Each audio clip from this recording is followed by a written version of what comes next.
business where dreams ignite. Dreamers tell their stories, sharing their fight. Through the labyrinth, their truth unfolds, a building of foundations echoing bold. They share their journeys with passion and pride. Join us as we go along for the ride. So here's to the dreamers, the ones who dare, the lessons and the knowledge we're here to share. Once upon a business, in our minds we'll stay, guiding the way for business, each and every day.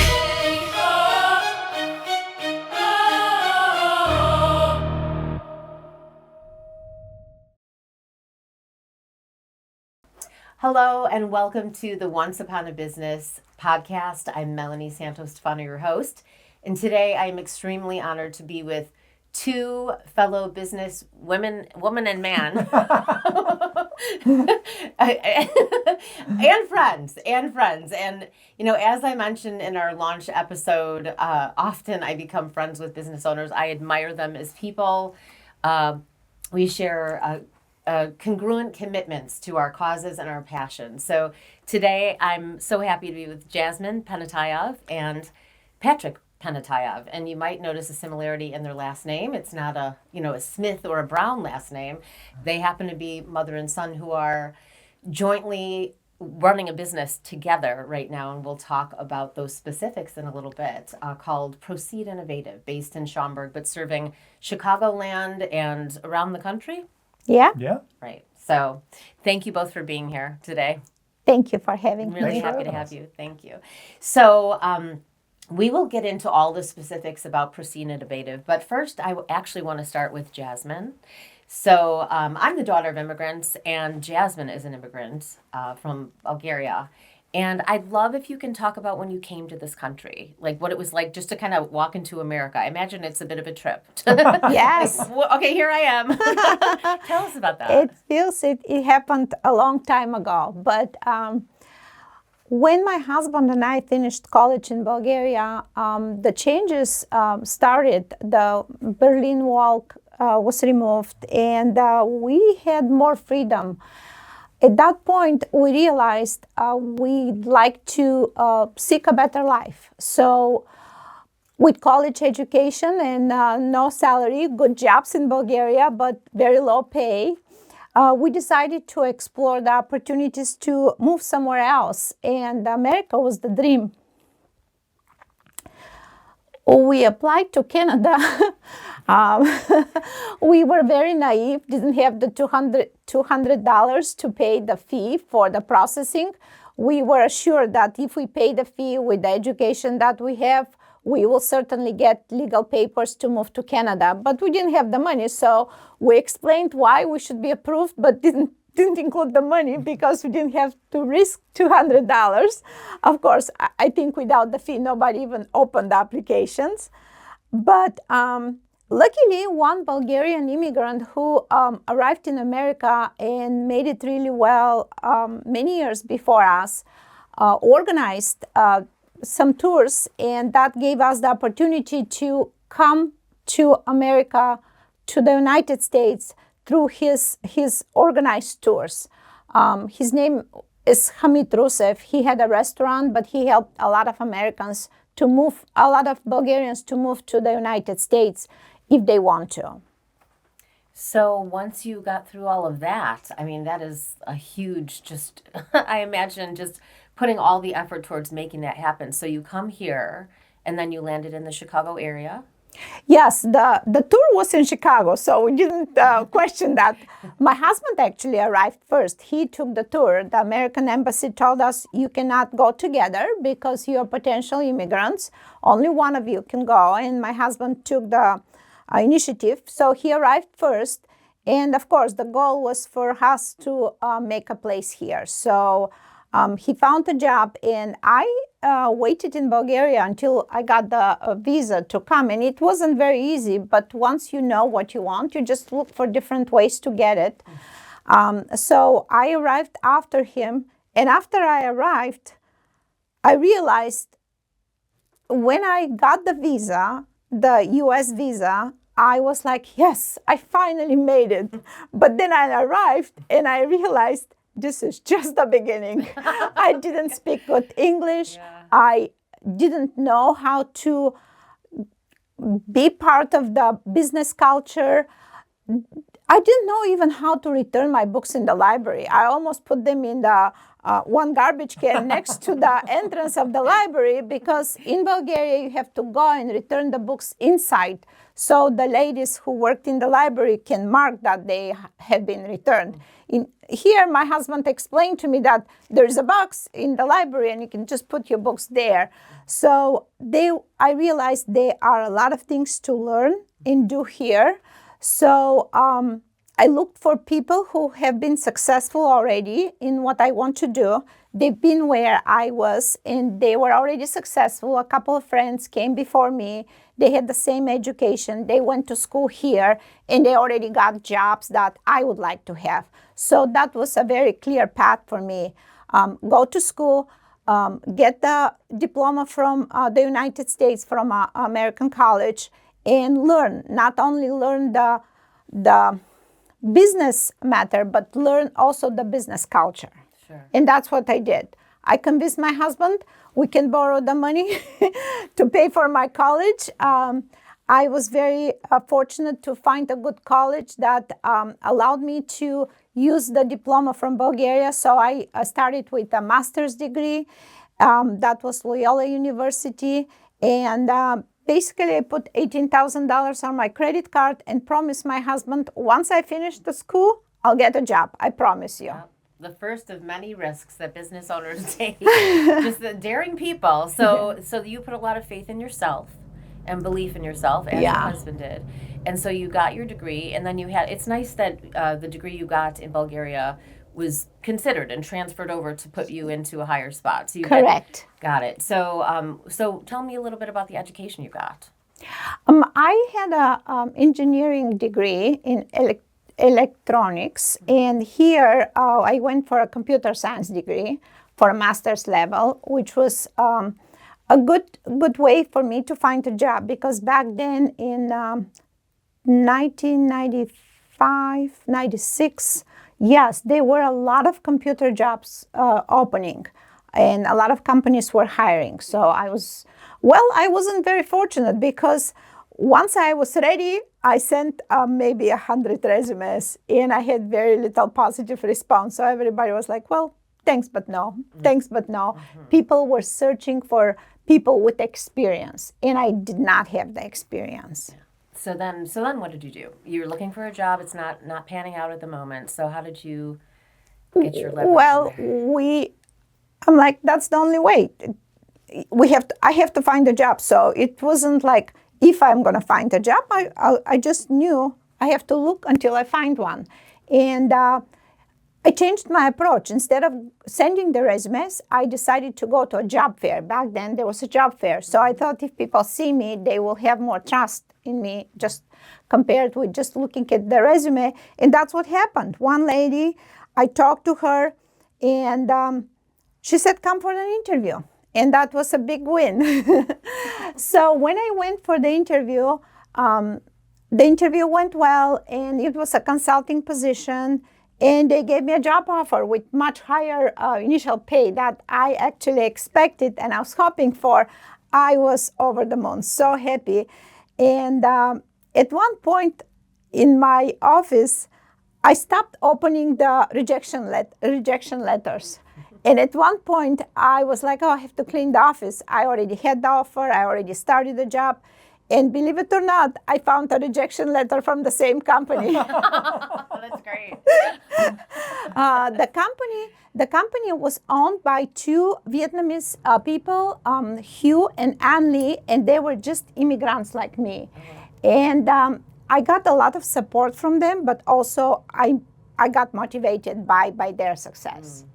Okay, and that was in the field that you had gotten your education in? Yes, and that was in the computer science field. I got a great first job, not job, but project, and then I was moved to a second project.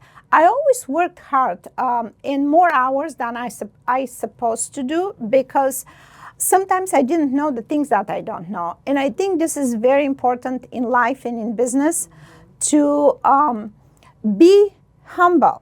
I've heard later on that I know that is one of the most expensive statements in the world because if you don't do it, you don't know it. So I put a lot of hours in learning things and getting the job done. Got it. Another one of those is I've always done it this way. Oh, those are. Yes. When I hear that, I'm like, oh no, we can't always do it the same way forever.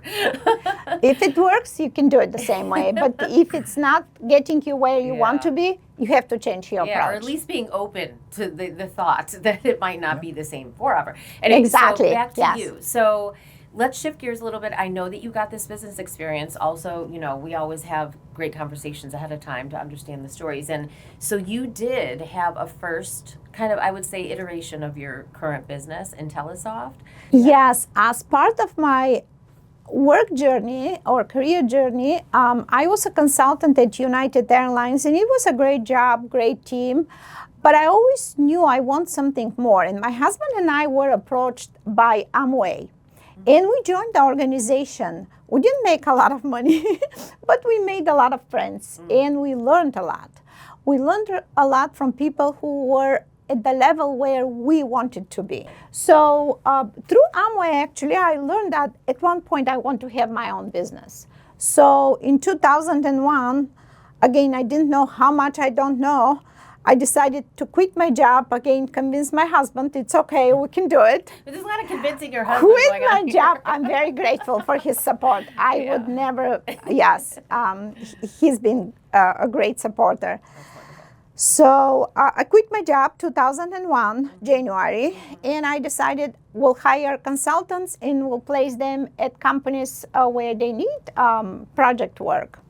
And it was not very successful. We worked long hours. We did one business plan after another, but we lacked sales skills. Yeah. We didn't have good sales skills. So that was the lesson I learned. Through the first business, IntelliSoft, sometimes you win, sometimes you learn. I learned a lot. I didn't win, but I learned a lot, and I was ready when the next opportunity became available. Yeah, it laid some good groundwork for So what I learned was from different books. One of them was The Millionaire Mind, and it says if you want to have a business, find a job within a similar business. Learn the business. It will help you understand to know if you like it, if you like the job, but also it will help you learn the business. And that's what I did. In 2003, when for the first time we paid the mortgage on a credit card, I decided it's time for me to give up and go and find a job. And I did find a job within a smaller company, but I knew so many things about running your business, I was ready. Sure. And there's nothing wrong with that. You do have to admit those moments where you do need to shift gears just for your own stability, right? So, and was Patrick around? Patrick, Yeah, I was yes. 8, and my brother was 2. Okay. My parents started this when they had 2 kids at Yeah, home, and so they little both kids at went in home. on a business instead of. Yeah. You know. You should have put those kids to work earlier. Okay, but smart to shift gears and go. You need to get a little more foundation underneath you. But did you always have? But someday I'm gonna have my own business. Yes. Okay. Yes. First, again, I was a little bit naive to think, well, they see how much I know, how much I can work, and they'll give me a part of the business. But it didn't happen. Then I realized I had great opportunities with this company. They sent me to train franchisees in UK, in Canada. And the learning part for me was the franchise world. I was not familiar with the franchise world. Yeah. And I realized this is a huge opportunity. So failing the first business, but learning about franchise and realizing I'm not going to get part of this company, I decided to look for a different job that's easier and close to home, because this was downtown and my kids were young, so I traveled a lot. There was no remote working back then. So I decided I'll save enough money to buy a franchise when the kids go to college. I'm like, that's perfect. I'll have enough time to work more hours, and that's when I'll make it. So that was the goal. 2005, the goal was save enough money to buy a franchise when you're ready. Okay. But then, of course, I decided to look for a different job, so it's easier. I can drive. and I looked for a different job, and I got a great I want to offer. go back to that. Most Yeah. people, as their careers advance, they look to work less hours and be more effective. And you're like, one day I'll be able to buy a business and work way more hours when my kids aren't at home. Maybe not more hours, make more money. Okay, Make more, okay. because I had a salary, capped salary. I was working more Fair enough, hours, but yeah. I had a capped salary. Yeah, yeah. Get it. So, and that's when I found a job with Proceed Interactive. Proceed Interactive was a different digital marketing agency. I knew about them. I went for an interview. It was, again, a very good way of the universe aligning things for me. I went for the job interview, and the owner, who was a passive owner, was there. But I meet a man, Tom Stevens, who worked with me, or I worked with him through the time I had IntelliSoft. Oh, wow. And we knew each other. And later on, the owner, they gave me an offer. It was a great opportunity. But the owner told me during the first interview, he didn't understand many of the things I said. I'm like, why did you hire me then? He said, well, Tom Stevens said you're very good. Well, So thank I'm goodness grateful. for that interaction back then to be Yes. an advocate for you. So the lesson, Melanie, is work hard, do your best, and you'll get support and help. Everything comes back to you. Yes, maybe not immediately, right? There are those Sometime- challenges that you described. You Yeah, know. yeah, yeah. So let's talk now. So you get involved with this company and Proceed Interactive, and let's go a couple years into it where you're working towards the birth of Proceed Innovative. So talk a little bit about that. Thank you. So at that point, my goal was to build Proceed Interactive as a very strong organization. Some of the people left with the previous manager. I was hired to take his position, and I hired a new team. So my goal was to build a good foundation, great team, and continue the growth of Proceed, Proceed Innovative. But I didn't know Proceed Interactive, right? I didn't know some of the financials of the business. I was involved more with operations, and at one point, the owner decided he has to close the company. Well, you should tell the story of that year, right? You're big on manifesting, writing down your vision for the year, and you manifested your vision, but not in the way that you were expecting. That was a very interesting experience. So New Year's Eve, we are celebrating, but I always put a good goals for me. And my title was a director of marketing back then, digital marketing. I made a goal to be promoted to a vice president. I'm like, I work hard. I deserve it. I should be promoted to a vice president. That's January 1st. 3rd of January, the first work day, I go back to the office. The owner is there. Bruce Finley, Mr. Finley, he lived in Florida, but back then he was in the office. And he asked us for a very urgent meeting. The president, me, I was the director of digital marketing, but basically a head of the operations, and the HR director. And he told us, tomorrow I'd like to have your team here. We're closing the company. Everybody is laid off, so we have to close the company. Oh, wow. And I was thinking the entire night, maybe I can help him restructure the company, and he can give me part of Proceed Interactive. So I talked to my husband again. I'm like, this time, I promise you, we'll do it. We should have your husband here. I think so, yes. And he told me, well, I feel you already made your decision, so you have my support. Go for it. So the next day, first thing in the morning, I go to Mr. Bruce Finley's office, and I made an offer. Listen, I can help you restructure the company, and if we're successful, you can give me part of the company. And he said, okay, done. It's a good deal for me. From today, you're vice president, but because we don't have money, you don't have to, I can't pay you. So, no salary. I'm like, oh. We backtrack a little bit. So I worked for the company. Yes, we restructured the company. we had to let some people go. They were not very happy, but there was nothing I can do. And I kept working, and I didn't have any salary for about 6 months. Wow, that's a long time to go without a salary. Yes. Those bills don't stop. Yes. Interesting. So how did that work its way out? Well, at one point, I guess Mr. Finley was at the age where he had other priorities in his life. He said, I think I'm going to close the company. You just help me out with closing the company. And we agreed that I can continue servicing the clients that already paid Proceed Interactive. I can service them with the new agency, the new organization that I wanted to start. Again, they didn't pay me because they already paid the old company, and we used the money for rent and some other expenses. And back then too, it was annual investments. All these companies had paid for the full year. Oh, okay. So it wasn't, I mean, monthly, right? You could do 15 days of service expecting the first is coming up, but yearly it's like, we paid in July and it's February. You're like, okay. Gotta wait till next July. Yeah. Yes, Okay, yes. so that's another hurdle you've got to overcome here. Mm-hmm. So how did that work? So you transition over? It worked well. I had good advisors. I worked many hours, and we started the company in January of 2008.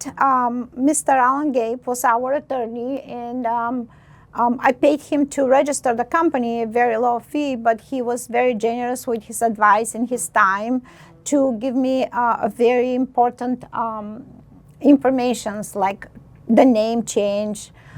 So one step and at a Alan time. Gabe is still a close friend, confidant. He's helped us Really? with And a good real client, estate. good client for us. He said he could marry my wife and I. Now my wife's uncle did that, but Alan Gabe did offer. So You know what's so great about that too? Like these long-standing relationships in business. Yes. they're important. They are very important. People are helping to build each other's foundation, and that's great that he's still around. Yeah. So we're becoming Proceed Innovative then.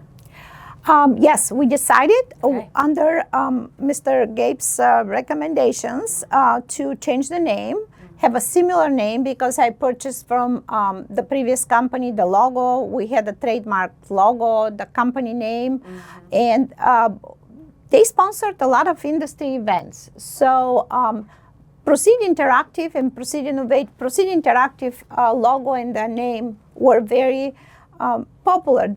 The brand was already built there. in Yeah. some way. Yeah. Proceed Innovative was very similar, so we started with Proceed Innovative, but changed the logo to Proceed from Proceed Interactive to Proceed Innovative, Okay. and continue servicing those clients that already paid, and then keep looking for new clients. But I already, at that point, I know what it takes. It takes good sales. I knew how to do sales presentation.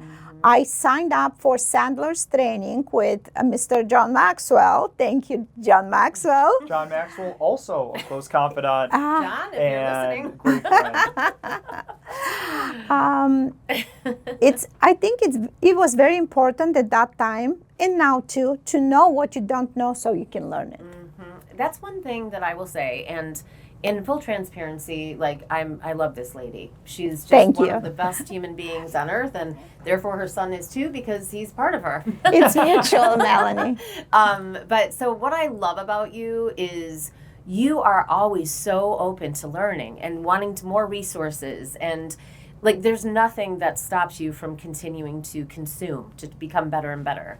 And that to me is what you did that whole time. You didn't just do the work, you also did the research, and you got into the places where you were actually learning constantly. Yes. And so I imagine, even though it is always a leap when you start a business, but going into starting Proceed Innovative, did you feel like, okay, like this is now the time? Like all the things that you had done, and all the things you had learned, and the experiences you had, did you feel that way? No. No, okay. I was like, will I make it this I time? think you should have. I think you should have. but Will I get make it this time? What does it take to make it this time? Yeah. But I said to myself, well, there's always another way, another time if we fail. That's So true. I was not afraid to fail. Yeah. If you would have asked me the first time when I started IntelliSoft, I was afraid to fail.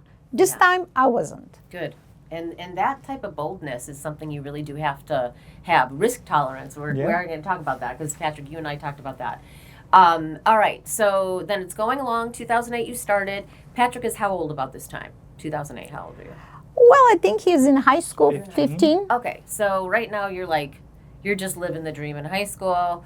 Mom's running her business. You weren't so involved, right, in high school? No. Freshman at Conant High School, so focused on. You had your own life. Yeah. Yeah, I get it. I've got a 17-year-old. He's got his own life. Very interesting. I can tell you now, when I think back at this time, there were some moments when my husband and I will fight because I didn't bring enough money to our household, and when Patrick feels that so that's a good skill to have. Feels there is some tension, he will quickly finish his dinner and say, I have a lot of homework. So he goes to his room. Got it. I get it. You know what? Living together and dealing with a business owner who is just starting out is a tough situation for anybody.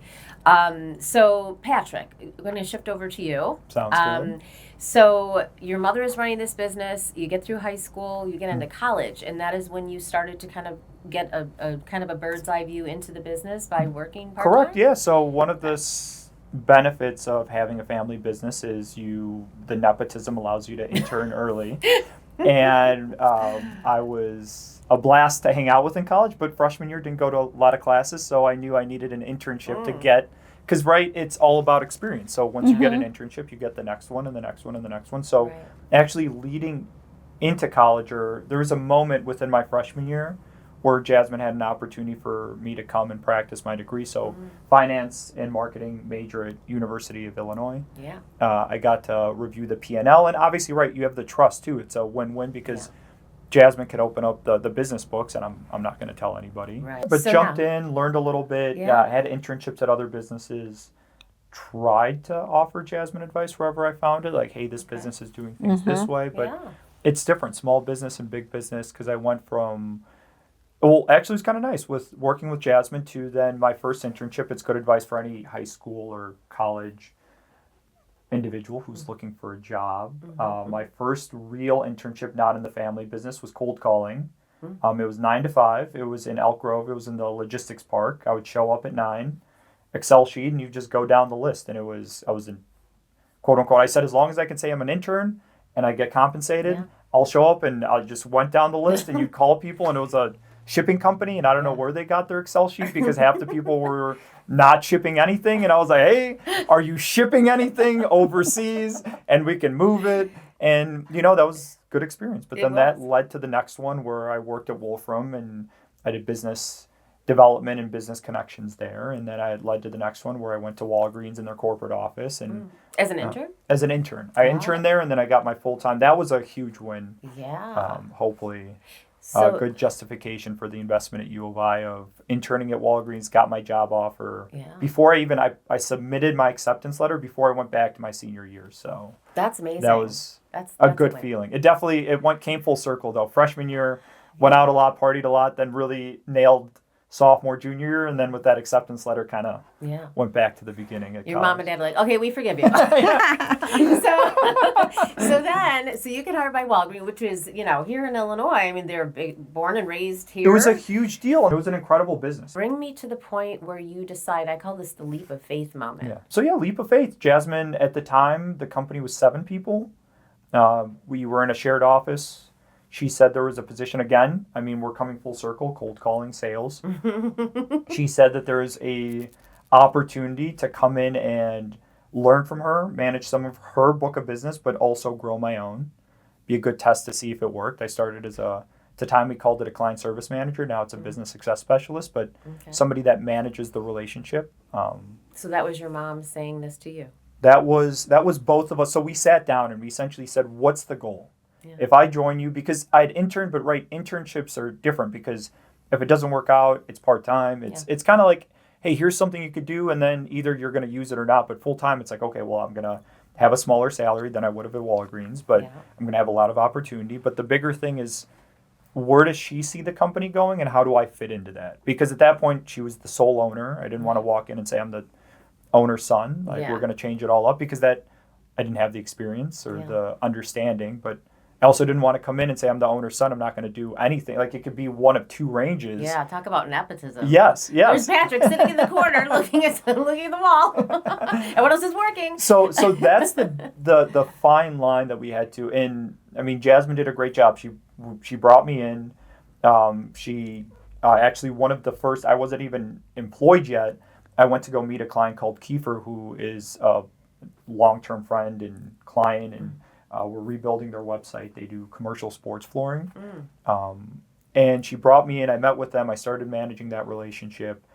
And I started learning from there. And it came full circle in terms of all the cold calling I did for my first internship. Now it was the same, but for the family business. For the family business. And then again, John Maxwell trained me. So I came from a world of finance to a world of relationships and emotional connection. It's important. For Proceed, we have two schools of thought that every business needs to be coordinated and managed with. The technical success, obviously people hire us to get found online, get more leads, grow their visibility, grow their business. Like, technically, we have a team that makes it work. But at the same time, there's the emotional success, right? Are you seeing the results? How's your business? Like, we can hit every single technical metric. If the economy is low, or if COVID happens and you can't even accept in-person customers, it doesn't matter what we're doing. The emotional is just as important. So it's managing both. Yeah. So that emotional piece was where I fit in. And it's been a blast. And you guys have figured out a way. Talk a little bit about learning how each other work, and how you can work together. Oh, it was, I mean, trial and error, stressful. Yeah.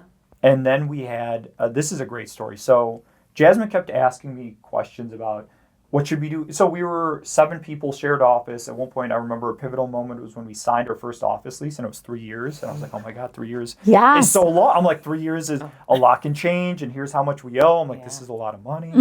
And it's funny now because they ended up moving us from that office because somebody else took it, and we moved to a bigger office. But at the time, I was like, 3 years is so long, and then 3 years flew by.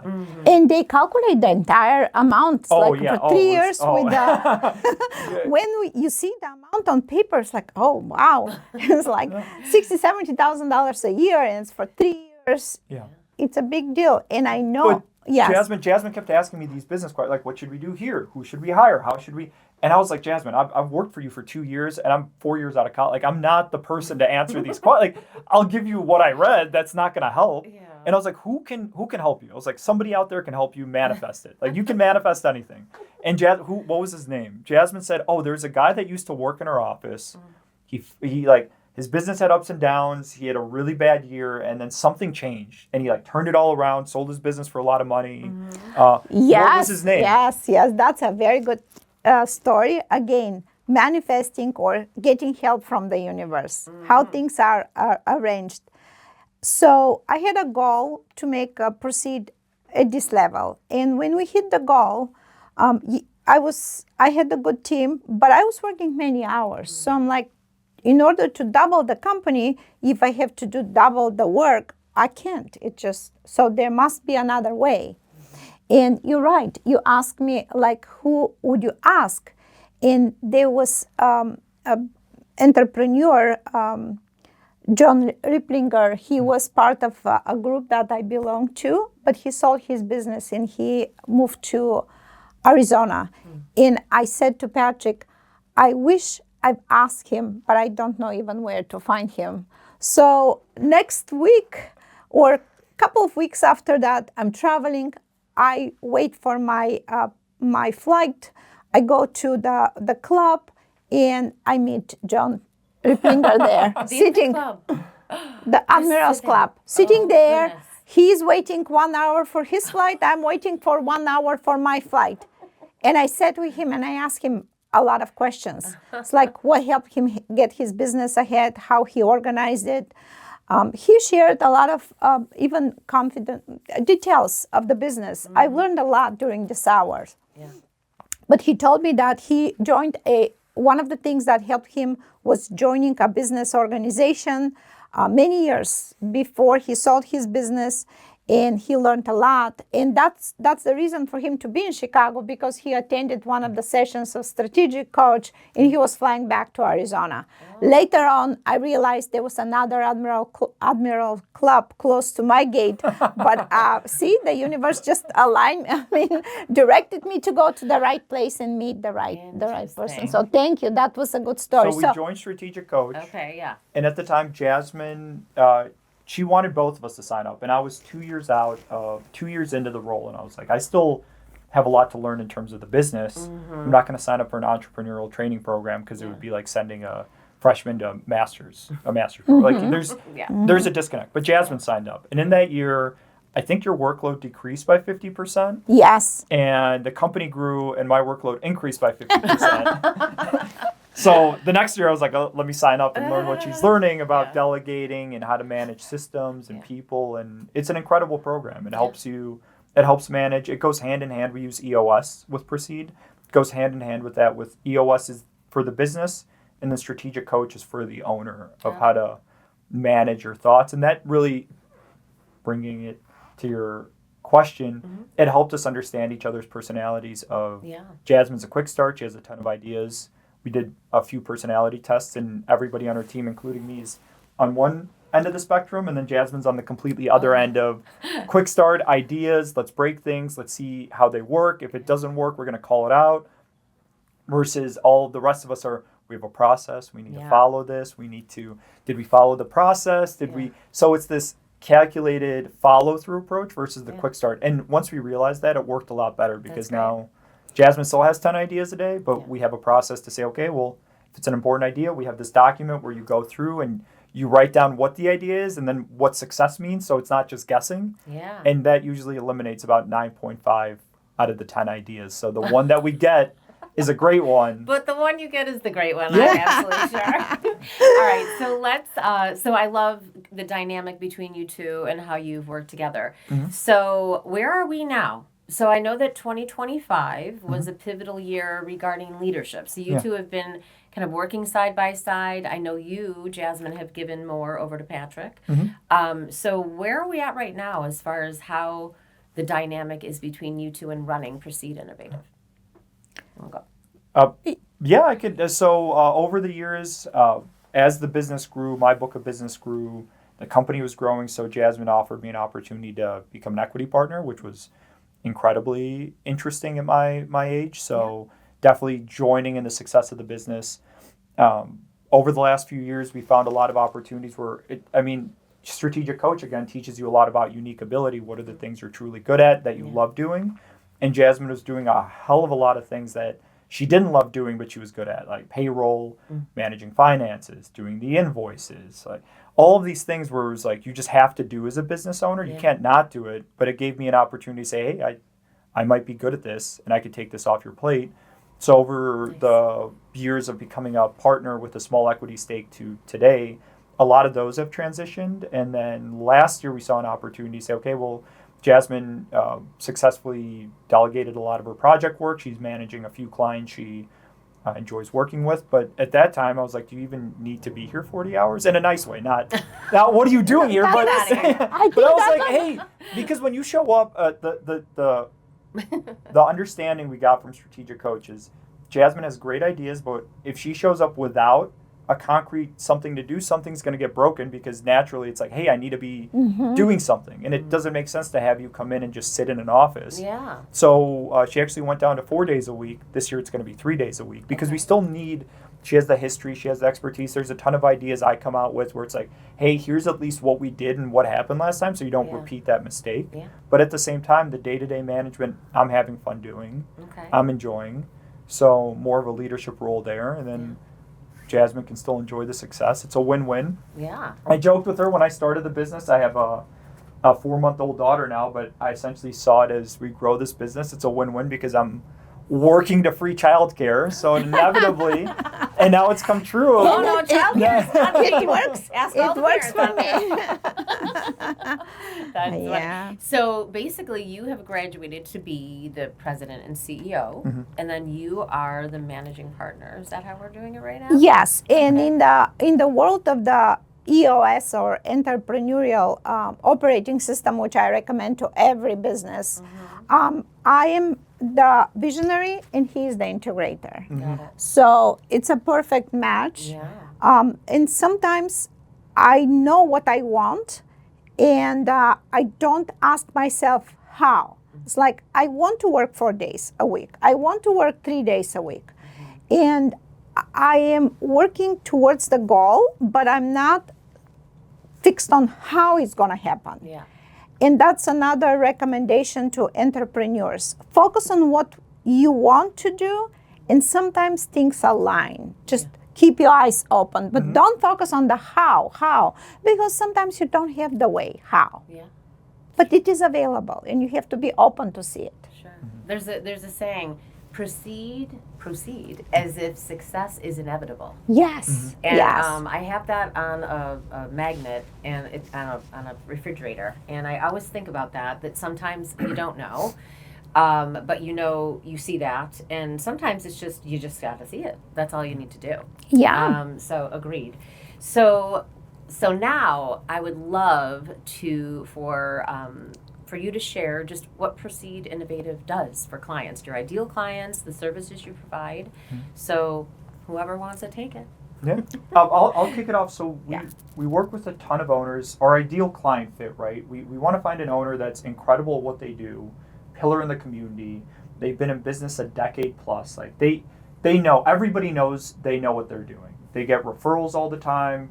They've grown a consistent, strong business, but you really don't figure out any of that from what you find online. You Google them, you Google their industry, you don't find them. You ChatGPT it, you don't find them. You find the other 10 businesses that do what they do, but you don't find this business. And those are the clients we want to work with. We focus on 3 main pillars for the businesses we work with. The first one is cutting through the noise, so helping those businesses actually get seen by the people that need to see them. The second one, we see a lot of businesses that might be found, but they struggle with attracting the right audience. You hear a lot of, I get a lot of phone calls, but they're not good fits. It's people price shopping. It's not the people that they're going to value the service that these businesses are offering. And the last one is really the most important one, is turning online visitors into paying customers. So people visit them, it's the right fit clients, but companies struggle with, well, is my phone number visible on the website? Is it mobile friendly? Does it look professional? Does it load fast? All of these little pieces, somebody's going to make a split-second decision on if they want to work with you or not. And it's so important because the businesses we work with, it's not e-commerce where it's like, or a restaurant where it's 1 or 2 clients are just, it's a small number. It's the businesses we work with are B2B service-based businesses or businesses that work with consumers, but their price tag is thousands of dollars, or at least a couple of $100s, where the one lead is a true difference maker for them. And it's cool to see working with these businesses, being in this. I mean, Jasmine started the business in 2008, and some of the original businesses that we started with are still with us from the Proceed Interactive days even. Oh, wow. That's cool. Is cool to see as you do a great job and you get found online, naturally it becomes easier to grow because you're not thinking about where that next lead is coming from. You're not thinking about, am I going to get enough sales this year? But you can focus on, okay, well, here are the opportunities coming in. Which ones are best fits for us? Perfect. And so you do that, and I know you build websites, but you're not just a website creator, developer, company. Like, that's in partnership with the other services that you offer. Correct, SEO, correct. GEO. Do you want to talk a little bit about Yeah, those? so some of the tools, SEO, GEO, Google Ads, social media, meta ads, are all a part of our vernacular. So we stay away from just building a nice looking website and then not doing anything with it. We kind of think of it as you buy one of those nice billboard trucks from Las Vegas and then you park in your garage. Like, it's not gonna, a nicer looking website isn't gonna do more for your business. But your garage would be pretty exciting. Your garage would be very exciting. And we want to help businesses that even a medium level website with good online visibility can generate great leads. But actually connecting right where an 18-person business, for us, every marketing dollar spent is reviewed, and it's we call it, it's a my money, where you want that investment to turn into something more, and that's why you're putting that investment in. And the same thing with all the businesses that work with us. We have 100 clients, international, nationwide, local, but every single one of them, and this is the pressure that our team needs to be able to handle, is they invest in us with the expectation to get more, to grow more, to generate leads. It's not just fairy dust in this black magic where people think like, oh, SEO, like people Yeah. it doesn't matter if Yeah. we get you 100 more visitors. If you're not getting more leads at the end of the day, that's a miss. Right. So that's why we need to connect the technical with the emotional of, are you seeing the results? Are you seeing the growth? Because, right, COVID, incredibly turbulent time. Yeah. We only had 2 clients. They were both in-person clients, which had to, and even a few more that were in person, continue their investment because they knew the importance of the online visibility and the time to maintain and invest in Yeah. order to get found. Well, also it's a testimonial that you have as many clients as you do for as long as you have. They wouldn't stay with you. I mean, Correct. you are very likable, but Yes, yeah. That's not good enough for a business. Yeah, I learned that early enough. Exactly. You can't be, you can't ask for someone to do business with you just because they're your friend. Business and friendship are 2 separate things. You can support each other, Yeah. but you can't expect someone to be part of your business. I think 2025 was crucial for us because it was a great year for the team to show their unique abilities.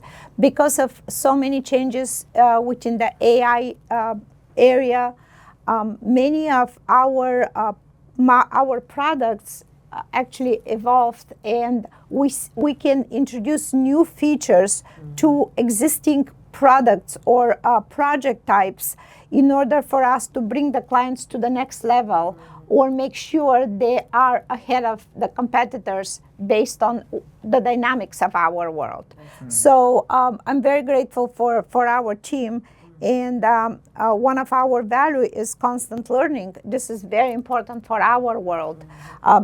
The team, every member of the team is focused on not only doing their job, but also finding ways to do it better and more progressive. that reminds me of your just core philosophy, which is interesting because I do feel like businesses are in ways like an extension of a human being. Very I feel true. like it is for mine Yes. too, but definitely that you have Thank you, Melanie. reinforced that need to keep up with it, especially in your world. I mean, things are evolving quickly at the moment, especially. Correct? With Yeah. AI, I'm sure it's hard to keep the pulse on that going. The Yes, team yes. has done an incredible job keeping up with That's every great. That's of the great. change, and it gives us a leg up because Yeah. one, we have a lot of larger competitors that are still struggling to adapt, where our 18-person team is competing aggressively to get our businesses found on great. AI, and the other part is a lot of the companies that come and approach us might have somebody in-house or consider us or hiring somebody in-house, Yeah. and the difference is with us, you get 100 different businesses that we work with, so when something works, we apply it across the board. That's great. And we have 18 team members that are also actively learning, so you're delegating a lot of that information gathering instead of the one individual. It's overwhelming, the Yeah. world. I mean, bet. every day you hear of something that could potentially change the way you do business, Yeah. and you need to approach it with, okay, well, let's see what the risk is. Let's see if it's real or if it's just somebody wrote an article for clicks. It's making sure that you're taking in and understanding what is actually changing. Absolutely. I'd say we have a good process of handling the madness and the changes of our world. So now we're going to switch gears. We want these business leaders to share some of their insights, key takeaways as far as running a business and tips or tricks that you'd like to share with people. So do you want to start, Jess? I can start, yes. So the first principle for me would be know what you want. And second is be teachable, be open to learn what you don't know, because there, in my opinion, there are two levels of not knowing. You don't know what you don't know, and you know what you don't know. So you have to graduate from the first level to the second one in order to be open and learn to get what you want. So know what you want, be teachable, and the third would be don't focus on how. Just keep your focus on what you want and work hard, work with integrity, and put your best foot effort, and things will happen. The way will open for you. Great advice. What about Thank you. Patrick? For me, in my continued career, is I always remind myself change is inevitable. So not only accepting that change is going to happen, but embracing it actively. It helps subside the madness from time to time, knowing that it's not happening to us, but it's happening. Change does happen. Yeah. And you just need to acknowledge that it's going to change faster, it's going to get crazier. Yeah. And I think that one thought has really helped put some sanity in the insanity of the world sometimes. Mm-hmm. AI changes, internet changes, website changes, team changes. Yeah. It's going to change. It's Everything's inevitable. changing. All right. So now what we like to do is we've talked about the business story. We've talked about tips and advice and the climb to get where they are today. Now we do something fun called line of fire questions. So we have talked previously, and there are some interesting and funny little business stories from both of these individuals. So Jasmine, what would you say is the funniest business moment that you experienced that you can remember? Well, in business, you have to be ready to fail. So I had some embarrassing moments in my business life too. The funny moment is maybe after I started working with John Maxwell on cold calling. He was very clear. If you want to grow your business, you have to cold call. I'm like, but I can't. Anyway, he was like, there's no other way. Either you have to hire someone to cold call for you, and I didn't have the money, or you have to cold call. So I followed his directions, and I was terrified when I had to call people who I don't know. But one of the first calls, I followed the script, and I'm terrified. And a nice man answers the phone, and the first line was like, if you give me 60 seconds of your time, I'll tell you why I'm calling. And I was so nervous, I said, if you give me 60 minutes of your time, I'll tell you why I'm calling. And the man on the other side of the line, his name was Leo. He was, Jasmine, if I have 60 minutes, I'll do something else.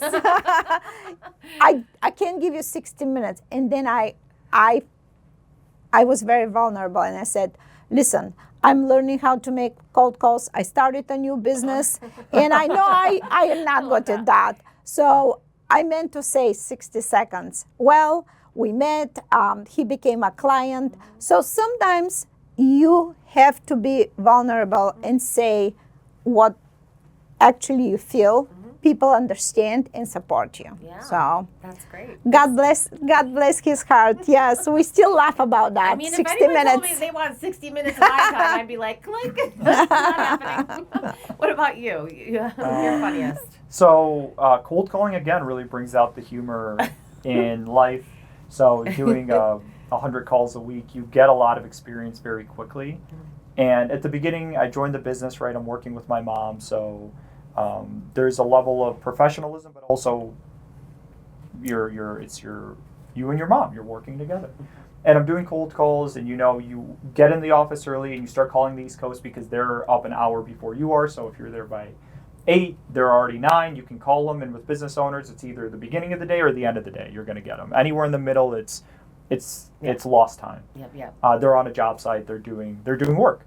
So doing calls on the East Coast, I get a guy, I go through my script, and he's actually interested. And he's like, okay, I want to work with you, but I want a 20% discount. You wanted some, right, negotiating. I was like, all right, 1 second, let me ask my mom. He was like, what? Your mom? I was like, So then after that, it became Jasmine very quickly. Yes, and we didn't. I love that story.